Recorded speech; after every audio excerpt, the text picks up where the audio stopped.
অগণিত শুকর ও সুযোগ, যিনি অত্যন্ত দয়া করে, মায়া করে, মহাব্বত করে, ভালোবেসে ইহকালীন মুক্তি, ইহকালীন শান্তি এবং পরকালীন মুক্তির আশায় যিনি কথা শুনবার মতো, বসবার মতো, আলোচনা করবার মতো হেদায়েতের উদ্দেশ্যে মসজিদে আগে আগে আমাদেরকে এনেছেন।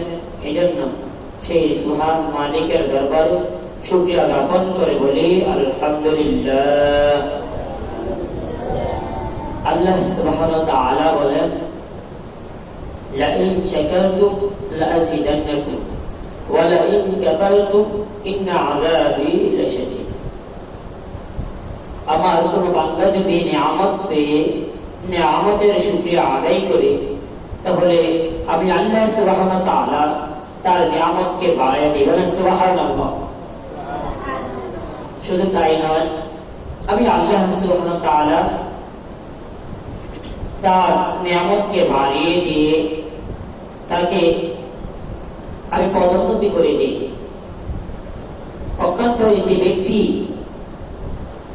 আমার নিয়ামত পেয়ে নিয়ামতের শুকরিয়া আদায় করবে না, আমি আল্লাহ সুবহানাহু ওয়া তাআলা তার নিয়ামতকে ছিনিয়ে নিই। শুধু তাই নয়, আমি তার নিয়ামতকে ছিনিয়ে নিয়ে কঠিন আযাব এবং গ্রেফতারের ভিতরে নিমজ্জিত করে ফেলি। আমরা আল্লাহ সুবহানাহু ওয়া তাআলার শুকরিয়া কেমন করে আদায় করব? যে আমি আল্লাহ সুবহানাহু ওয়া তাআলার শুকরিয়া আদায় করি, শুকরিয়া আদায় করি, শুকরিয়া আদায় করি, এই তাসবিহ যদি সকাল থেকে সন্ধ্যা পর্যন্ত জপতে থাকি, তাহলে কিন্তু আমাদের এই শুকরিয়া জ্ঞাপন করা হবে না। শুকরিয়া জ্ঞাপন করতে হবে যে আল্লাহ সুবহানাহু ওয়া তাআলা আমাকে চক্ষু দান করেছেন, এই চক্ষুর নিয়ামত আমাকে আদায় করতে হবে। সমাজের ভিতরে অনেক লোক রয়েছে যাদের চক্ষু আছে কিন্তু দৃষ্টি নাই। চক্ষু দৃষ্টি আল্লাহ সুবহানাহু ওয়া তাআলা উঠিয়ে নিয়েছেন। আল্লাহ সুবহানাহু ওয়া তাআলা তার চোখ দিয়েছেন কিন্তু দৃষ্টি শক্তি দেন নাই। এই জন্য এই চোখের জন্য শুকরিয়া আদায় করতে হবে। শুধু শুকরিয়া আদায় করি, শুকরিয়া আদায় করি বললেই হবে না। এই চোখ দিয়ে কেমন করে শুকরিয়া আদায় করব? এই চোখ আল্লাহ সুবহানাহু ওয়া তাআলা আমাকে দান করেছেন দেখবার জন্য। এই চোখ দিয়ে আমি ভালো কিছু দেখতে হবে, কোরআনের আয়াতগুলো পাঠ করতে হবে, হাদিসের কথাগুলো শুনবার জন্য চোখ দিয়ে দেখে দেখে যেতে হবে। এজন্য যদি এই চোখের শুকরিয়া আমরা আদায় করতে হয়, তাহলে এই চোখ দিয়ে আল্লাহ সুবহানাহু ওয়া তাআলার নিয়ামতগুলোকে দেখতে হবে। আর যেইগুলোকে আল্লাহ সুবহানাহু ওয়া তাআলা নিষেধ করেছেন, ওইগুলো দেখা থেকে বিরত থাকতে হবে। তাহলে চোখের নিয়ামত, চোখের শুকরিয়া আদায় করা হবে। তেমনি করে হাতের শুকরিয়া আদায় করতে হবে, তেমনি করে পায়ের শুকরিয়া আদায় করতে হবে। আল্লাহ সুবহানাহু ওয়া তাআলা অনেক মানুষের পা দিয়েছেন কিন্তু হাঁটতে পারে না। রাস্তায় দেখা যায় যে অনেক বিতর্ক লোকগুলো তারা পড়ে আছে, পা রয়েছে, অর্ধেক পা রয়েছে, পূর্ণাঙ্গ পা রয়েছে কিন্তু হাঁটতে পারে না, শুয়ে আছে। মানুষের ভিক্ষের জন্য মানুষ কিছু দিবে, তার জন্য তারা অপেক্ষা করতেছে। কিন্তু আল্লাহ সুবহানাহু ওয়া তাআলা আমাকে আপনাকে পায়টুকু দান করেছেন। এই জন্য আল্লাহ সুবহানাহু ওয়া তাআলার কাছে এই পায়ের শুকরিয়া আদায় করতে হবে। কিভাবে পায়ের শুকরিয়া আদায় করব? এই পা দিয়ে যেমন মসজিদে হেঁটে হেঁটে যাব, এই পা দিয়ে আমি ভালো ওয়াজ মাহফিলে যাব, এই পা দিয়ে আমি জনকল্যাণের কাজ করব, জনসমাজের কাজ করব। এই পা দিয়ে হেঁটে হেঁটে এতিম মিসকিনদেরকে দান করতে যাব, এই হাত দিয়ে এতিম মিসকিনদের মাথায় হাত বুলিয়ে দেব। তাহলেই আমার এই হাত পায়ের অঙ্গ প্রত্যঙ্গের শুকরিয়া আদায় করা হবে। আর যদি ওই ব্যক্তির মতো আমরা শুকরিয়া আদায় করি যে এক ব্যক্তির 5টা সন্তান ছিল, 4টা সন্তান ছিল, তারা আলেম, বুজুর্গ, দিনদার, আর একজন ছিল খুব বোকাতে, মা বাবার কোনো কথাই শুনব না। যখন একদিন এই বৃদ্ধ পিতা তার সন্তানকে ফজরের নামাজ পড়বার জন্য যখন ডাক দিলেন, তখন ওই সন্তানটা ঘুম থেকে রেগে মেগে উঠে বলল, আমি দাদার থেকে শুনেছি তুমি আজকে বুজুর্গগিরি করো, ফজরের নামাজে আমাকে ডাক দাও। আমার দাদা বলে যে তুমি তো আমার সমান থাকতে, ঘুমিয়ে থাকতে ফজর নামাজ পড়তে না। বাবা লজ্জায় তার মাথাটা ছোট হয়ে গেল। এই সন্তান ছোটবেলার ইতিহাস নিয়ে টান দিয়েছে। আজকে সেই সন্তান আমাকে বলতেছে আমি নাকি ছোটবেলায় নামাজ ছেড়েছি, ঘুমিয়ে থাকতাম, আজকে কেন আমি সন্তানকে ডাক দিই। এই বাবা দুঃখ কষ্ট বুকে নিয়ে মসজিদের কোনায় চলে গেল। মসজিদের কোনায় গিয়ে আল্লাহ সুবহানাহু ওয়া তাআলার কাছে কান্না করতে শুরু করলো, রোনাজারি করা শুরু করে দিল। হে আল্লাহ, তুমি আমার সন্তানটাকে হেদায়েত দান করো। আমি আজকে আমার সন্তানটাকে ফজরের সালাত আদায় করার জন্য যখন ডাক দিলাম, তখন ওই সন্তানটা আমার ছোটবেলার আমার অতীত জীবন নিয়ে ডাক দিয়েছে। আজকে আমি সন্তানের কাছে কথা শুনতে হয়েছে। হে আল্লাহ, আমার এই বগাদের সন্তানগুলোকে, এই বগাদের সন্তানটাকে তুমি হেদায়েত দান করো। এই সন্তানটা যখন দেখলো, ঘুম থেকে উঠে দেখলো বাবা এখনো মসজিদ থেকে বাড়িতে যায় না। বাবা ফজরের নামাজ আদায় করেছে, এশার নামাজ আদায় করেছে, আদায় করে আল্লাহ সুবহানাহু ওয়া তাআলার কাছে মুনাজাত করে কান্নাকাটি করতেছে, হে আল্লাহ, তুমি আমার সন্তানটাকে হেদায়েত দান করো, আমার সন্তানটাকে হেদায়েত দান করো, আমার সন্তানটাকে তুমি মানুষ করো, আমার সন্তানটাকে তুমি দ্বীনের পথে আনো। যখনই এই কথাগুলো বলে বলে আল্লাহ সুবহানাহু ওয়া তাআলার কাছে মুনাজাত করতে থাকলো, চোখের পানি ফেলে ফেলে যখন দোয়া করতেছে, তো ওই সন্তানটা এই দৃশ্যটা দেখে একটা তাসবিহ হাতে নিয়ে বাবার ডান পাশে বসে পড়লো। এবং বাবার ডান পাশে বসে সে জিকির করতেছে, বাবা আমি তোমাকে মানি, বাবা আমি তোমাকে মানি, বাবা আমি তোমাকে মানি। 100 বার বাবার ডান পাশে বসে সন্তান 100 বার জিকির করে, বাবা আমি তোমাকে মানি, আমি তোমাকে মানি, আমি তোমাকে মানি। এবার ডান পাশে 100 বার জিকির করা শেষ হয়ে গেছে। এবার বাবার বাম পাশে চলে গেল। বাবার বাম পাশে বসে বসে সন্তানটা জিকির করে, বাবা আমি তোমাকে মানি, বাবা আমি তোমাকে মানি, বাবা আমি তোমাকে মানি। বাবা তো কান্নাকাটি করতেছে আল্লাহর দরবারে। বাবা ভাবতেছে আমি যে আল্লাহর দরবারে রোনাজারি করতেছি, আমি আল্লাহর দরবারে যে কান্নাকাটি করেছি, আল্লাহ সুবহানাহু ওয়া তাআলা আমার দোয়াকে কবুল করে নিয়েছেন। এর কারণে সন্তানটা হেদায়েত হয়ে গিয়েছে। সন্তানটা আমার কাছে এসে আমাকে সান্ত্বনা দিচ্ছে, সন্তানটা জিকির করতেছে, বাবা আমি তোমাকে মানি। এবার সন্তানটা সামনে বসে বাবার সামনে জিকির করতেছে, বাবা আমি তোমাকে মানি, বাবা আমি তোমাকে মানি, বাবা আমি তোমাকে মানি, বাবা আমি তোমাকে মানি। এভাবে 100 বার। এবার বাবার পিছনে গিয়ে আবার জিকির করবে, বাবা আমি তোমাকে মানি, বাবা আমি তোমাকে মানি, বাবা আমি তোমাকে মানি। এভাবে 400 বার জিকির করা শুরু করলো, বাবা আমি তোমাকে মানি, আমি তোমাকে মানি। দেখে তারপরও বাবা খুশি, কান্নাকাটি থেকে বন্ধ হয় না। আল্লাহর কাছে কান্নাকাটি করতেছি, আল্লাহ তুমি আমার সন্তানটাকে মানুষ করো, হেদায়েত দান করো। কথা বলতে তো শোনে না। এবার সন্তানটা দাঁড়িয়ে বাবার মাথার উপরে সোজাসুজি দাঁড়িয়ে এবার বলতেছে, বাবা আমি তোমাকে মানি, আমি তোমাকে মানি, আমি তোমাকে মানি। এই সন্তানের এই অবস্থা দেখে বাবা বললেন, আল্লাহ আমার দোয়াকে কবুল করেছেন, আমার সন্তানটা আজকে আমার কাছে নত হয়েছে, আমাকে মানে, সে স্বীকারোক্তি দান করেছে। এবার সন্তানটাকে যখন দেখলো ডানে বামে সামনে পিছনে উপরে দাঁড়িয়ে সে 500 বার আমার জিকির করলো, আমাকে মানে, আমাকে মানে তাসবিহ করলো। আর এই তাসবিহ শুনে বাবা সন্তুষ্ট হয়ে গেলেন যে সন্তান তো মানুষ হয়ে গিয়েছে, সন্তান তো আমার কথা শুনবে। এবার একথা বলার পরে বাবা বলতেছে, বাবা তুমি তো আমাকে মানো। হ্যাঁ বাবা আমি তোমাকে মানি। তারপরে তুমি কান্নাকাটি বন্ধ করে দাও, তুমি বৃদ্ধ হয়ে গেছো, তুমি যদি কান্নাকাটি করো তাহলে আমার কলিজা মানে না, আমার কলিজার ভিতরে আঘাত লাগে। বাবা আর তুমি কান্নাকাটি করো না। তখন বাবা বলতেছেন, তুমি তো ভালো হয়ে গেছো। বলে হ্যাঁ বাবা আমি তোমার সব কথা শুনবো, আমি বাবা হেদায়েত পেয়ে গেছি, আমি ভালো হয়ে গেছি। এ কথা শোনার পর বাবা সন্তানকে আদেশ করল, হে সন্তান, খুবই তো শীত, হ্যাঁ মাঘ মাসের শীত, কত প্রচন্ড শীত। একটা কাজ করো, ওই যে পাকের ঘরের উপরে কাঁচিটা রয়েছে ধোয়ার ঘরের জন্য, তুমি কিছু ঘাস কেটে আনো। তখন ছেলেটা জবাব দেয়, বাবা আমি তো তোমাকে মানি, ওই শীতকালে সকালবেলা এই কুয়াশার সময় যদি ঘাস কেটে মানতে হয়, এই মানার ভিতরে বাবা আমি। সন্তান কি বললো, যদি ঘাস কেটে তোমাকে মানা লাগে বাবা, এই মানার ভিতরে আমি কিন্তু নেই। ঠিক তেমনি করে আল্লাহ সুবহানাহু ওয়া তাআলা আমাদেরকে হাত দিয়েছেন, আমাদেরকে পা দিয়েছেন, আমাদের বিবেক বুদ্ধি দান করেছেন, চক্ষু দিয়েছেন, নাসিকা দিয়েছেন, নাক দিয়েছেন, কান দিয়েছেন, ঠোঁট দিয়েছেন, জিহ্বা কথা বলার মতো শক্তি দান করেছেন।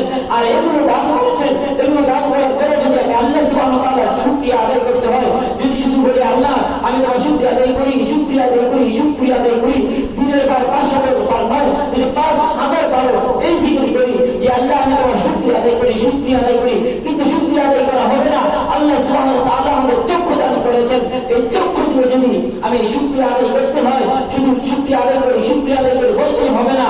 এই চক্ষু দিয়ে নেক কাজ করতে হবে, নেক কাজের দিকে প্রমাণ করতে হবে, এই পা দিয়ে নেক কাজের দিকে দাবিতে হবে, এই পা দিয়ে মসজিদ মাদ্রাসায় যেতে হবে, এই পা দিয়ে ওয়াজ মাহফিলে যেতে হবে, পীর মাশায়েখের দরবারে গিয়ে নিজেকে ইসলাম করার জন্য তাদের দরবারে বসতে হবে।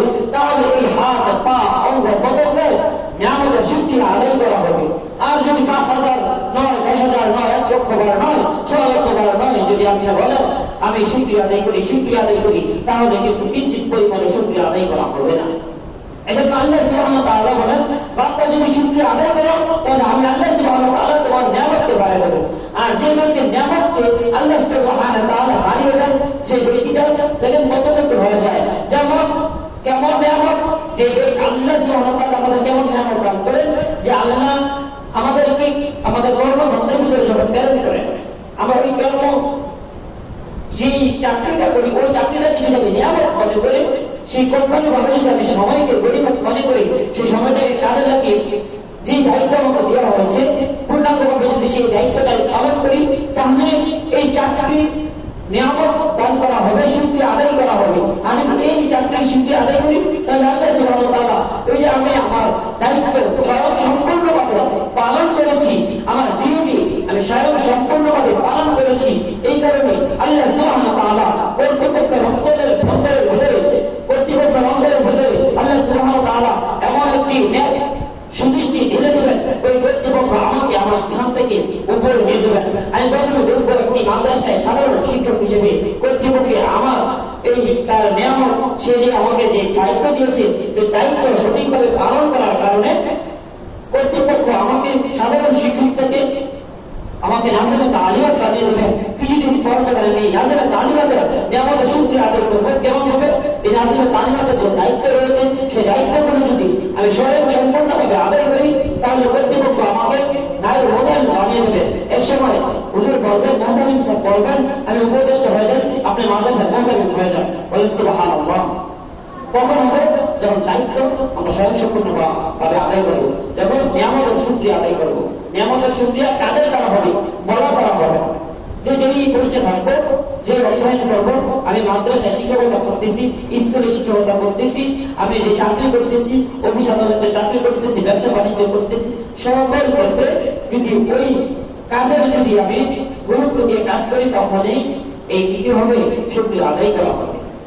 আর আল্লাহ সুবহানাহু ওয়া তাআলা এই শুকরিয়া আদায় করার কারণে আমাকে নিয়ামত দান করবেন, পদোন্নতি দান করবেন।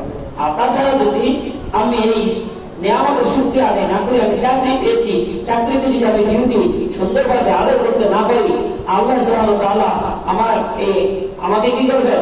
এই যে নিয়ামত দিয়েছেন, চাকরি নামক যে নিয়ামত দিয়েছেন, সেই নিয়ামতকে আমার কাছ থেকে তুলে নেবেন, আমাকে কঠিন আযাবের ভিতরে গ্রেফতার করে দেবেন। এই জন্য আমরা সর্বকাজে আল্লাহ সুবহানাহু ওয়া তাআলার শুকরিয়া আদায় করতে হবে। আমি আল্লাহ সুবহানাহু ওয়া তাআলা কালামুল্লাহ শরীফে 114টা সূরা নাযিল করেছেন। এর ভিতরে সবচাইতে ছোট্ট একটা সূরা আপনারা জানেন, যে সূরাটি হচ্ছে সূরাতুল কাউসার। এই সূরাটি আমি খুতবাতে তেলাওয়াত করেছি। আল্লাহ সুবহানাহু ওয়া তাআলা যদি আমাদের তৌফিক দান করেন, তাহলে এই সূরা কাউসার সম্পর্কে সংক্ষিপ্ত আলোচনা করব। এবং একটা আলোচনা চলতেছিল যে নবী সাল্লাল্লাহু আলাইহি সাল্লামের পবিত্র জবান থেকে তিনি বলেছেন, যে ব্যক্তি 5 শ্রেণীর মানুষ হতে পারবে, ওই 5 শ্রেণীর মানুষের জন্য জান্নাত অপেক্ষা করতে থাকে। তার ভিতরে 5 নম্বরটা আমি আজকে আলোচনা করব। কেন এই 4টার দিন একটা নিয়ে আলোচনা করছি, কিন্তু আজকে সূরা কাউসার এনেছি এই কারণে সূরা কাউসারের সাথে আর ওই 5 নম্বরটার সাথে সাদৃশ্য রয়েছে, দুটোটা আলোচনার সাথে অনেকটা মিল রয়েছে, এজন্য আজকে সূরা কাউসারটা নিয়েছি। আল্লাহ সুবহানাহু ওয়া তাআলা যদি আমাকে বলা এবং আপনাদের আমাদেরকে শোনার তৌফিক দান করে। আল্লাহ সুবহানাহু ওয়া তাআলার কাছে দোয়া চাই, আল্লাহ সুবহানাহু ওয়া তাআলা যেন আমাকে সেই আয়াত এবং হাদিস অনুসারে সংক্ষিপ্ত আলোচনা করার তৌফিক দান করে। সকলে বলি আল্লাহুম্মা আমিন। আল্লাহ পাক রব্বুল আলামিন কালামুল্লাহ শরীফের ভিতরে যে সূরাটি নাযিল করা হয়েছে কাউসার, আল্লাহ পাক রব্বুল আলামিন বলেন ইন্না আ'তাইনাকা, নিশ্চয়ই আমি আপনাকে দান করেছি, ইয়া মুহাম্মদ, হে মুহাম্মদ, আমি নিশ্চয়ই আমি আপনাকে দান করেছি কাউসার, নিশ্চয়ই হে মুহাম্মদ আমি আপনাকে কাউসার দান করেছি। এবার বড় প্রশ্ন আছে, সুয়ালে মুকাদ্দারা একটি প্রশ্ন আছে যে কাউসারটা কি? আমরা তো জানি না কাউসার কি। আল্লাহ সুবহানাহু ওয়া তাআলা কেনই বলেছেন যে নবী আমি আপনাকে কাউসার দান করেছি, আর কাউসারটা এটা কি? তাফসীরে জালালাইনের ভিতরে এসেছে হুয়া নাহরুন ফিল জান্নাতি, এই কাউসারটা হচ্ছে জান্নাতের একটি নহর, হুয়া হাউজুন, ইহা একটি কূপ অথবা একটি হাউজ, তাই তো আলাইহি উম্মতিহি, এইটা কখন কাজে লাগবে? যখন আল্লাহ সুবহানাহু ওয়া তাআলা সকল উম্মতি মুহাম্মদকে যেখানে সমবেত করা হবে, যখন আল্লাহ সুবহানাহু ওয়া তাআলা সকল উম্মতি মুহাম্মদকে কোথায় সমবেত করবেন? যে হাউজে কাউসারের সামনে সমবেত করবেন। আর আল্লাহ সুবহানাহু ওয়া তাআলা বলেন ইন্না আ'তাইনা কাল কাউসার, হে মুহাম্মদ আমি আপনাকে কাউসার দান করেছি। এই কাউসারটা কি? ওয়া নাহরুন ফিল জান্নাতি আও হুয়া হাউজুন তারিদু আলাইহি উম্মাতুহু আও কাউসার খায়রুল কাসীর মিনান নবুওয়াতি ওয়াল কুরআনি ওয়াশ শাফাআতি ওয়া নাহবিহা। যে আল্লাহ সুবহানাহু ওয়া তাআলা বলেন এই কাউসারটা হচ্ছে, এই কাউসার দ্বারা শাফাআতের উদ্দেশ্য, এই কাউসার দ্বারা কোরআনের উদ্দেশ্য, এই কাউসার দ্বারা নবুয়তের উদ্দেশ্য এবং পবিত্র কল্যাণের উদ্দেশ্য। আল্লাহ সুবহানাহু ওয়া তাআলা নবীকে কাউসার দান করেছেন। শাহ ওলিউল্লাহ মুহাদ্দিস রাহিমাহুল্লাহ উনি তাফসীর কিতাবের ভিতরে এসেছে, উনি বলেছেন যে কাউসার, উনি বলেছেন কাউসার উনি ওনার উক্তিতে বলেছেন যে কাউসারটা হচ্ছে এমন যে কাউসারটা হচ্ছে কোরআনের সুধা। যে ব্যক্তি এই কোরআনকে বেশি বেশি মুখে ধারণ করেছে, জবানে বেশি বেশি কোরআনকে তেলাওয়াত করেছে, সে কিয়ামতের ময়দানে যে যত পরিমাণ দুনিয়াতে থেকে এই কোরআনের মহব্বত করেছে, কোরআনকে ভালোবেসেছে, কোরআনকে তেলাওয়াত করেছে, কোরআনের সুধা পান করেছে, সে কিয়ামতের ময়দানে তত বেশি হাউজে কাউসারের পানি পান করবে। বলেন সুবহানাল্লাহ। উনি বলেন এই কাউসার দ্বারা উদ্দেশ্য উনি কোরআনকে বলেছেন।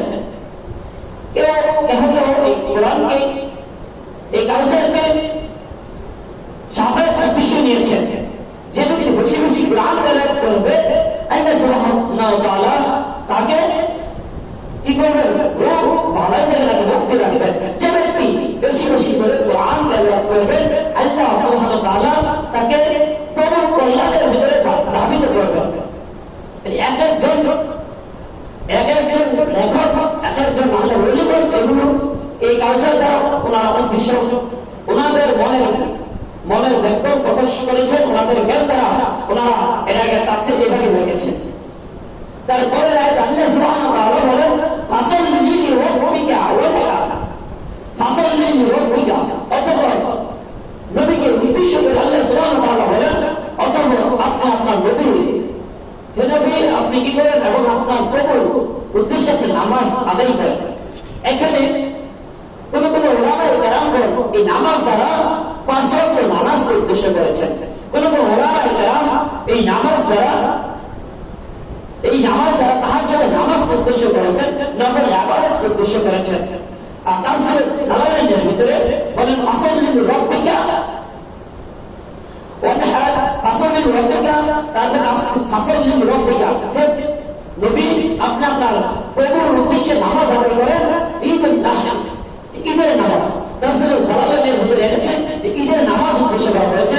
ওয়ানহার, যে কুরবানির নামাজ, মুসুদাকা, যে আপনি কি করেন জবাই করেন কুরবানির বস্তু, এটা দ্বারা এই ফাসাল্লি লিরাব্বিকা ওয়ানহার, হে নবী আপনি আপনার প্রভুর উদ্দেশ্যে নামাজ আদায় করেন, সালাত আদায় করেন। এই জায়গায় 5 ওয়াক্ত নামাজের কথা বলা হয়েছে, নফল ইবাদতের কথা উদ্দেশ্য রয়েছে, তাহাজ্জুদের কথা উদ্দেশ্য রয়েছে, সকল নামাজের কথা উদ্দেশ্য রয়েছে, এবং যে কুরবানি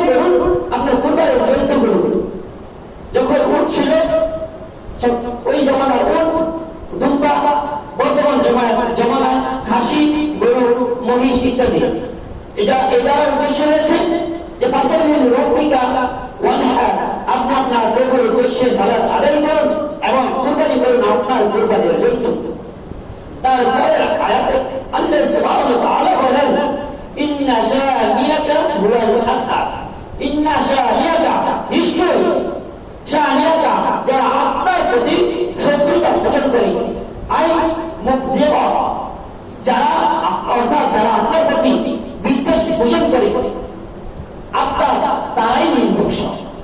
কারণ কেন আল্লাহ সুবহানাহু ওয়া তাআলা ইন্না শানিয়াকা হুয়াল আবতার, কেন এই অংশটাকে আনলেন, কেন এবার বললেন নিশ্চয়ই, কেন আল্লাহ সুবহানাহু ওয়া তাআলা নবীকে কাউসার দান করলেন, নবীকে নামাজ উপহার দিলেন, কোরবানি করার আদেশ দিলেন, কেন করলেন?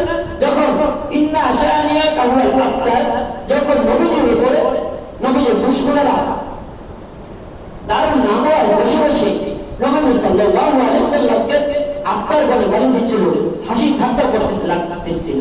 যখন নবী সাল্লাল্লাহু আলাইহি ওয়াসাল্লাম পুত্র সন্তান এক এক করে সবাই মারা যায়, সর্বশেষ যখন আবুল কাসেম ইন্তেকাল করার পরে নবী সাল্লাল্লাহু আলাইহি ওয়াসাল্লামের পুত্র সন্তান ইন্তেকাল করার পরে নবী সাল্লাল্লাহু আলাইহি ওয়াসাল্লামের মাথা ছোট হয়ে যায়, নবীর মনটা খুবই খারাপ হয়ে গেছে। তখন তার মাথায় বসে বসে মক্কার কাফেররা নবীকে আবতার বলে, নবীকে নির্বংশ বলে হাসি ঠাট্টা করতেছিল, নবীজিকে গালিগালাজ করতেছিল, নবীজিকে ঠাট্টা করে নবীজির কলিজার ভিতরে আঘাত লাগাচ্ছে।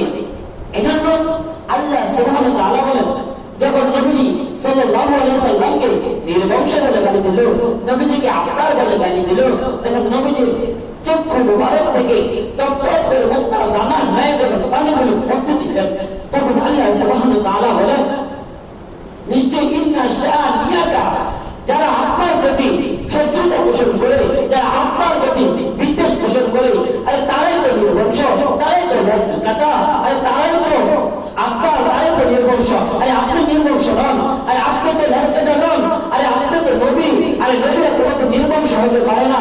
হে নবী, আমি আপনাকে কাউসার দান করলাম, হে নবী, আমি আপনাকে কুরবানি দান করলাম, নামাজ দান করলাম, আর যারা আপনাকে আব্বাই বলে গালি দেয়, আমি তাদের লেসকে কেটে দিয়েছি, আমি তাদের বংশকে শেষ করে দিয়েছি। আরে যারা নবীজিকে নিয়ে আব্বার বলে গালি দেয়, যারা নবীজিকে নিয়ে গালি দেয়, যারা নবীকে নির্বংশ বলে, নবীজিকে আব্বার বলে গালি দিয়েছে, হ্যাঁ, তাদেরকে আল্লাহ সুবহানাহু ওয়া তাআলা বলেন আমি তাদের লেসকে কেটে দিয়েছি, তাদেরকে আমি নির্বংশ করে দিয়েছি। আর যদিও তাদের বংশধর থাকে তাহলে তারা নালায়েক হয়, নাখানদার হয়, তারা ভালো হতে পারে না।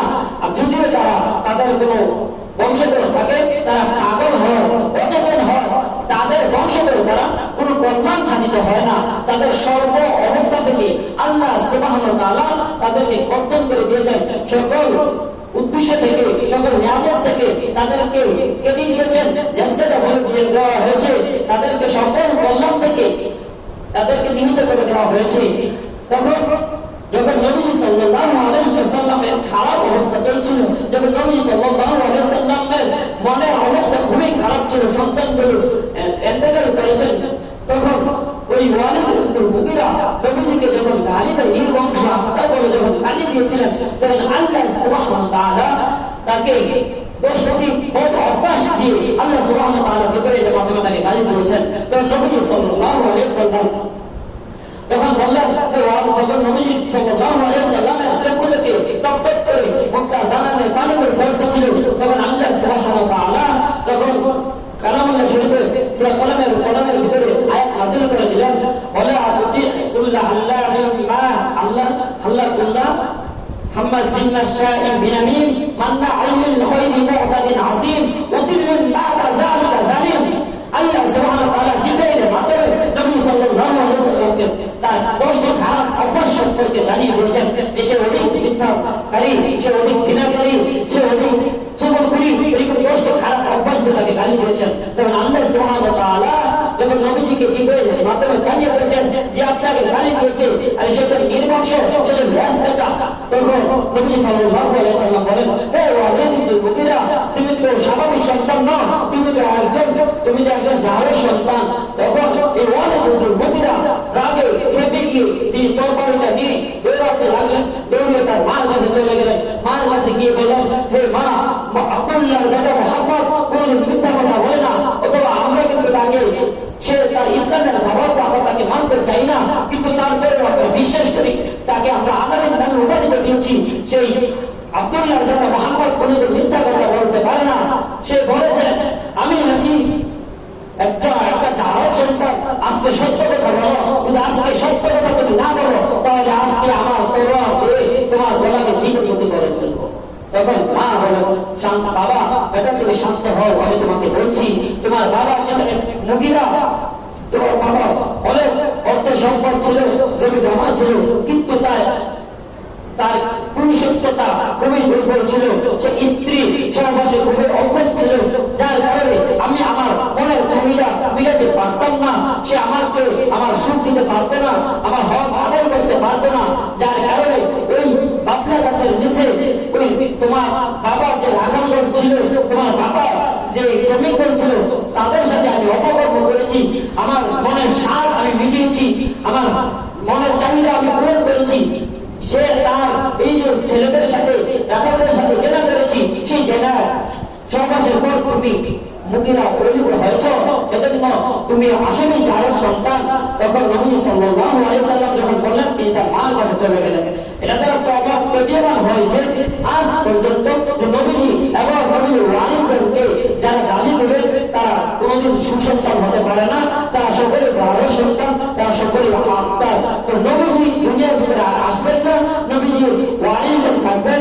আর নবীজি সাল্লাল্লাহু আলাইহি সাল্লাম একজন হুজুর ছিলেন, তিনি শিক্ষক ছিলেন, তিনি সাহাবীগণকে তিনি নবী সাল্লাল্লাহু আলাইহি সাল্লামের উপরে ওহী আসতো, এখন আর ওহী আসবে না। নবী সাল্লাল্লাহু আলাইহি সাল্লাম সাহাবীগণকে তালিম তরবিয়ত দিতেন। আজ যুগে যুগে তার ওয়ারিসগণ, সাহাবীগণ, তাবিঈনগণ, তাবে তাবিঈনগণ, খোলাফায়ে রাশিদুন, আম্মায়ে মুস্তাহিদগণ, পীর মাশায়েখগণ, তারপর আমাদের উস্তাদগণ দ্বীনের দাওয়াত তালিম তরবিয়ত হচ্ছেন সিলসিলাতে নবী সাল্লাল্লাহু আলাইহি ওয়াসাল্লাম থেকে এসেছে।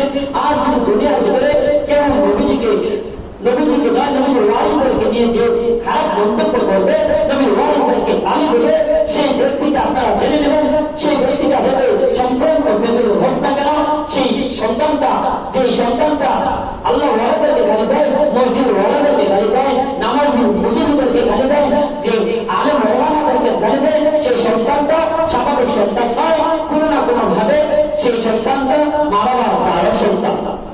মা বাবার জায়ের সন্তান ব্যতীত কোরআনের বাহককে গালি দিতে পারে না, কোরআনকে অবমাননা করতে পারে না, কোরআনকে গালি দিতে পারে না, কোরআনকে অবমাননা করতে পারে না। তো আল্লাহ সুবহানাহু ওয়া তাআলা আমাদের সকলকে কোরআন ওয়ালাদেরকে মহব্বত করার তৌফিক দান করে, হাদিস ওয়ালাদেরকে মহব্বত করার তৌফিক দান করে, ইমামদেরকে মহব্বত করার তৌফিক দান করে, ইমাম মুসলিমদেরকে আজ থেকে আমরা গালিগালাজ করব না। যদি গালিগালাজ করি তাহলে আমরা ওই তাদের কাতারে চলে যাব যারা নবী সাল্লাল্লাহু আলাইহি সাল্লামকে গালি দিয়েছিল, যে ওই ইবনুল মুগিরা, তাদের কাতারে আমরা চলে যাব যারা আলেম ওলামাদেরকে আমরা গালি দিই। আজ থেকে আমরা আলেম ওলামাদেরকে আমরা গালি দেব। তবে যে হাদিসটা আমি তেলাওয়াত করেছি, যে আল্লাহ সাল্লাল্লাহু আলা হাবিবুর রহমান, যে নবীর উপরে দরুদ পাঠ করবে, যে বেশি বেশি করে নবীর উপরে দরুদ পাঠ করতে পারবে, সেই ব্যক্তি বিনা হিসেবে জান্নাতে চলে যাবে। বলেন সুবহানাল্লাহ। যে ব্যক্তি নবীর উপরে বেশি বেশি করে দরুদ পাঠ করবে, তার জন্য ওই ব্যক্তিটার জন্য জান্নাত অপেক্ষা করতে থাকে। ওমান সাল্লাল্লাহু আলা হাবিবুর রহমান, আর যে ব্যক্তি নবীর উপরে বেশি বেশি করে দরুদ পাঠ করবে, সেই ব্যক্তিটা বিনা হিসেবে জান্নাত, তার জন্য বিনা হিসেবে জান্নাত আনতে হবে থাকে, আর তার জন্য জান্নাত অপেক্ষা করতে থাকে। শুধু তো মানুষ নয়, আরে একদিন হযরত আবু বকর আর ওমর রাদিয়াল্লাহু তাআলা আনহু বাজারে গেলেন। দুই ভাই বললেন, হে আবু বকর ও ওমর, আজকে বাজারে যাই, অনেকদিন যাব আমরা মাছ খাই না, আজকে বাজার থেকে একটা বড় মাছ ক্রয় করব। হযরত আবু বকর ওমর বাজার থেকে একটি বড় মাছ ক্রয় করলেন। তারা মাছ থেকে কেটে বাজার থেকে কেটে টুকরো করে তারা দুটো ভাগ করে, কিছু অংশ আবু বকর দিলেন, কিছু অংশ ওমর দিলেন।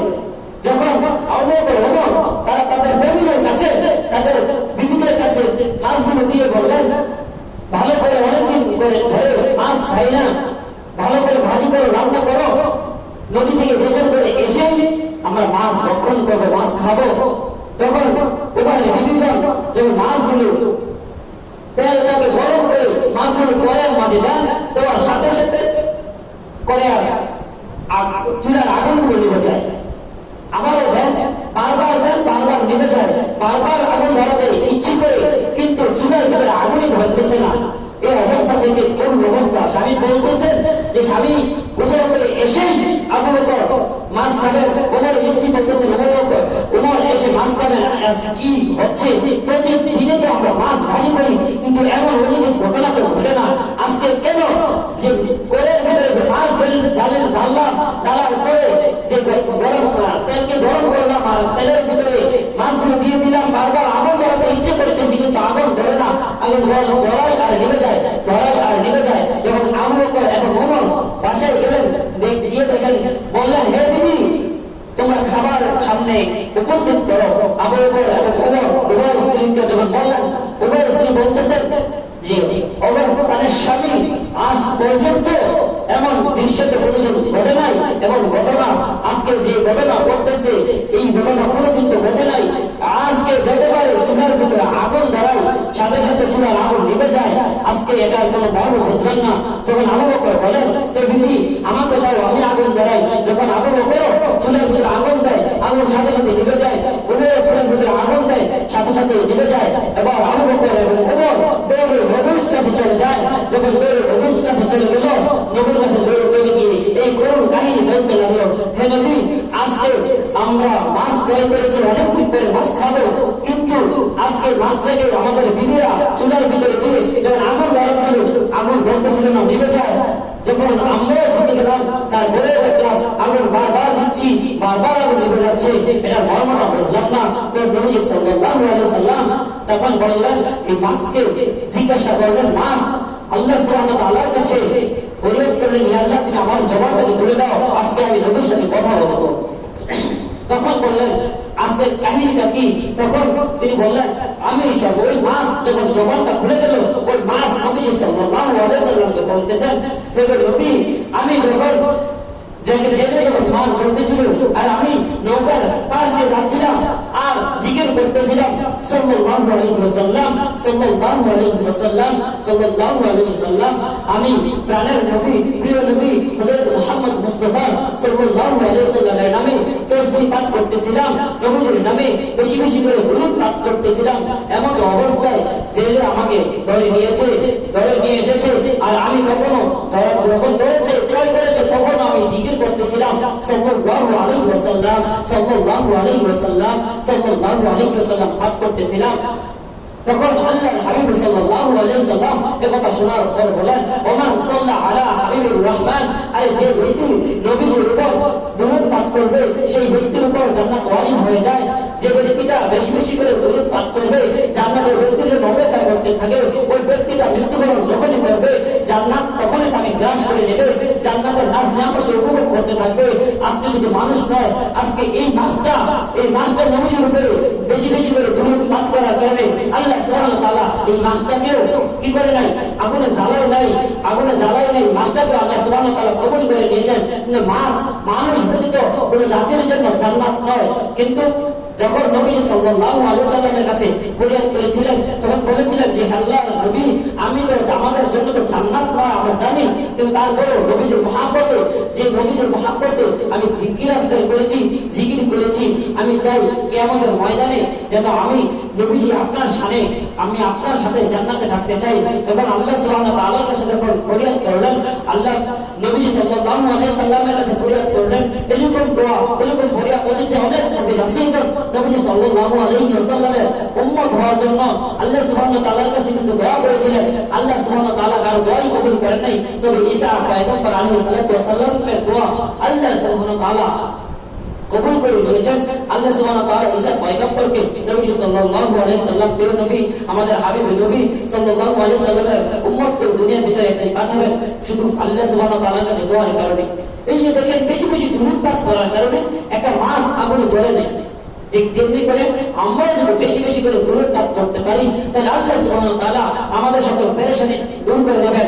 আমরা আমাদের জীবন যাপন আমাদের পরিবার লালন পালন করতে গিয়ে, ব্যবসা বাণিজ্য করতে গিয়ে পেরেশানির ভিতরে পড়ে যায়, যখন অভাব অনটনের ভিতরে পড়ে যায়, তখন যদি বেশি বেশি করে আমাদের যখন যেই মুসিবত এসে যাবে, তখনই নবী সাল্লাল্লাহু আলাইহি সাল্লামের উপর বেশি বেশি করে দুরূদ পাঠ করতে থাকবো।